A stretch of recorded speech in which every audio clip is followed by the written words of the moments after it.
अब अगला क्वेश्चन हमारे पास है, वो भी सरल करने का ही क्वेश्चन है। थोड़ा सा हमारे पास इसमें लेंथी क्वेश्चन है, पर काम उसमें हमें वही करना है।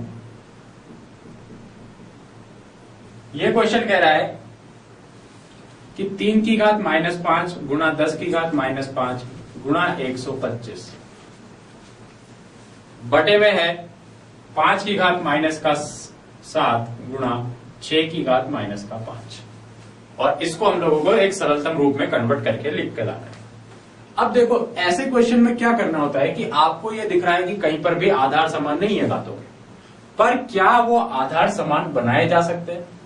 अगर वो बनाए जा सकते हैं तो आपको वो चीजें ढूंढनी है। वो कैसे हम लोग ढूंढते हैं कि आपको 3 दिख रहा है, इसको आप लोग नहीं तोड़ सकते, 5 को आप लोग नहीं तोड़ सकते, लेकिन 10 और 6 के टुकड़े आप कर सकते हैं।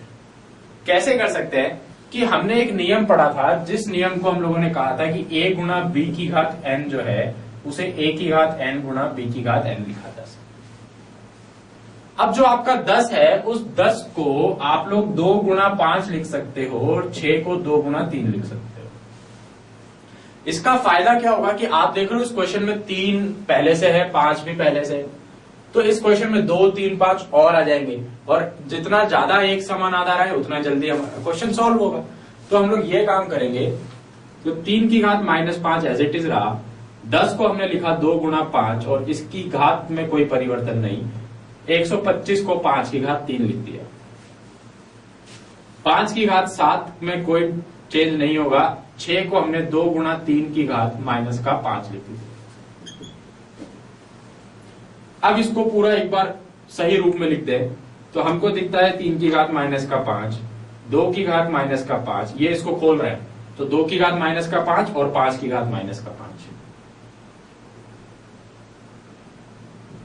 गुणा 5 की घात 3 बटे में आएगा 5 की घात -7 गुणा 2 की घात -5 गुणा 3 की घात -5।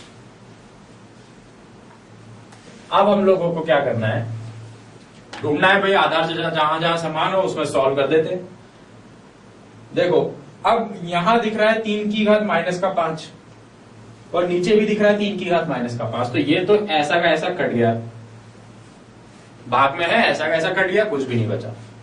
अब 2 की घात -5 और 2 की घात -5 ये भी चला गया।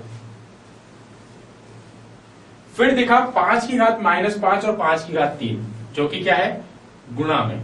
तो अगर ये चीज गुणा में है तो हम लोग क्या कर सकते हैं कि घाते जोड़ सकते हैं, और घाते जोड़ेंगे तो -5 प्लस का 3 होगा, तो 5 की घात -2 बचेगा, और नीचे 5 की घात -7 पहले से। अब हमको दिख रहा है भाग में, और अगर हमको ये चीज भाग में दिख रही है तो हम लोग कह सकते हैं कि घाते जो है वो माइनस हो जाएंगी, तो 5 की घात -2 -7, यानी कि बचा 5 की घात 5। ये हमारे पास आंसर आ गया, 5 की घात 5।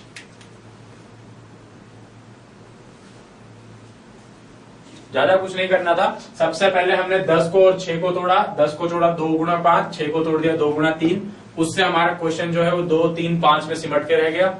उसके बाद 2-2 वालों को, 3-3 वालों को और 5-5 वालों को समान आधारों पे घातों पे नियम लगाए, देखा कि 2 और 3 वाले तो वैसे ही कट रहे हैं क्योंकि उनकी घातें समान आ गई, वो कट गए, बचे सिर्फ 5 वाले। 5 वालों को हमने घात के नियम लगाए, हमारे पास आंसर आ गया 5 की घात 5। नेक्स्ट क्वेश्चन क्या कह रहा है, नेक्स्ट क्वेश्चन कहता है कि 2/9 की घात है 3, फिर इसके गुणा में 2/9 की ही घात है -6, और ये जो गुणा है ये बराबर होता है फिर से 2/9 की ही एक घात के, जिसका नाम है 2x - 1। आपको बताना है x का मान क्या आएगा।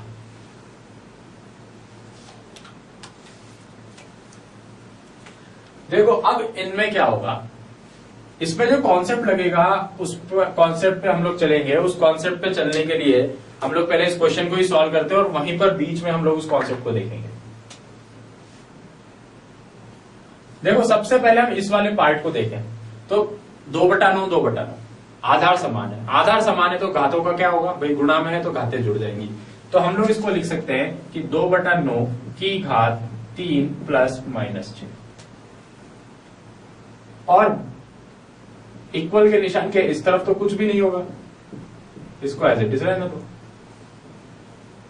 ये हुआ 2/9 की घात